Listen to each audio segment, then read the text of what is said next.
diagnosis? Grade 2, MCL sprain. That's usually 4 to 6 weeks, but we reevaluate every 2.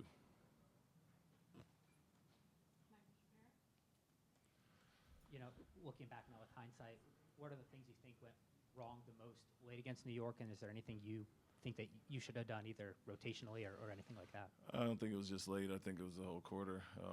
We didn't defend properly to give up 33 after holding them to, I think, 22 in the quarter before, and then the 9 turnovers really stood out, for 15 points. That's, 15 of their 33. Only had 1 turnover in the third.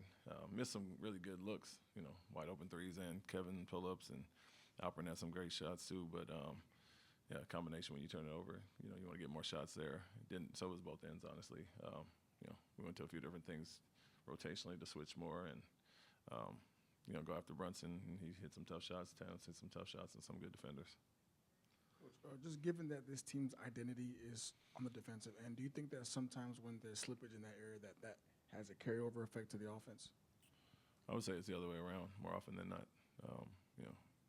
Whether it's poor shooting or poor scoring for certain guys and the team in general, seems to bleed over into our defense, and you can't have that. You need to maintain what we do there and let that fuel us on the other end. And similar to, like I said, the turnovers, New York ramped up their physicality and got easy transition baskets, some easy looks after we really defended well for the most part. And so still, even that game, defended well enough to win, didn't score enough in the fourth.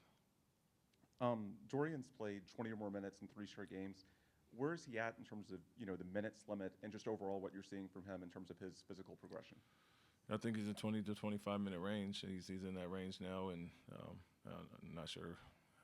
You have to ask the trainers and docs how long they'll keep him there. But, trying to build that up, longer stints than 5 minutes, and that's the case now. So, there's been some ups and downs. I think, like a lot of our guys coming back, and, Jae'Sean early, he kind of had hit his stride until he got hurt there, and Steven last year. So it's a little bit of the same when you're out that long and have a specific type of injury. You're not going to have the burst or explosion, and you see it on some of his short shots and all that. But that's what these last 25 or so are for, to continue to build on that and get him back to close to 100%. And still no back-to-backs for later this week? No. Okay. You got a lot of recognition last year for the double big lineup. Do you have any thoughts that would kind of parlay over to the Jazz and what they'll look like next year with 3 7-footers across the board and what that will allow Will to do?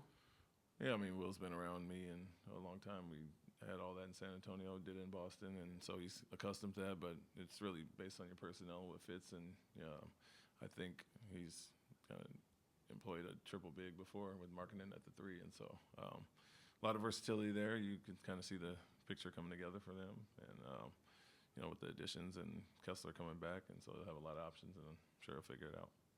Watching you late game, it seems like you have 3 really good options, Amen coming downhill, KD on anything, and Şengün in the post. How do you figure out which you're going to when and kind of figuring out that tug of war? Yeah, we know where they like to get the ball, the shots they like to get, and part of the scheme from the other team, how they're defending, who they're going after.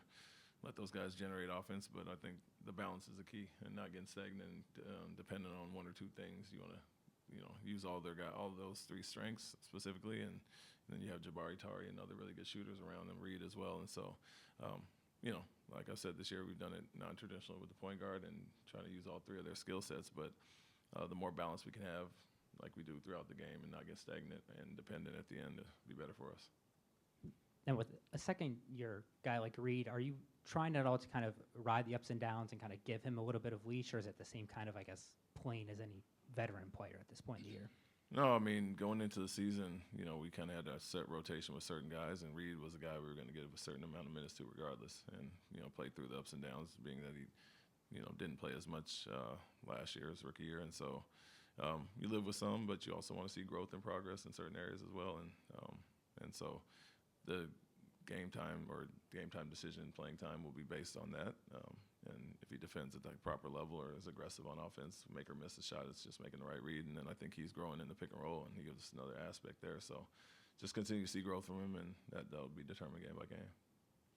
In terms of the read and react against a structured set, is there like a sliding scale game to game on how you want to see that thing in terms of the percentages, or how do you see that playing out from a game-to-game basis? Against what? Just a team like, as opposed to like a read and react, on the fly versus like a structured play call, stuff like that. Yeah, I think it's a balance where, like I said, we're not the fastest paced team, but I don't want to stop and call plays every time. I think at times you need to get the proper look or the proper shot. But that's where we talk about the growth with our young guys and understanding what to get, when to attack. And, man and Reed are kind of in that boat, but and who Kevin and Alperen are and what the matchup they have. And so there's a little bit of that, but at the same time, I don't want to slow down them and have them thinking too much. Use their strengths. They're both really good at pushing the ball, and although the rest of the team doesn't always keep up, it's still beneficial for them. We don't want to take away their aggressiveness.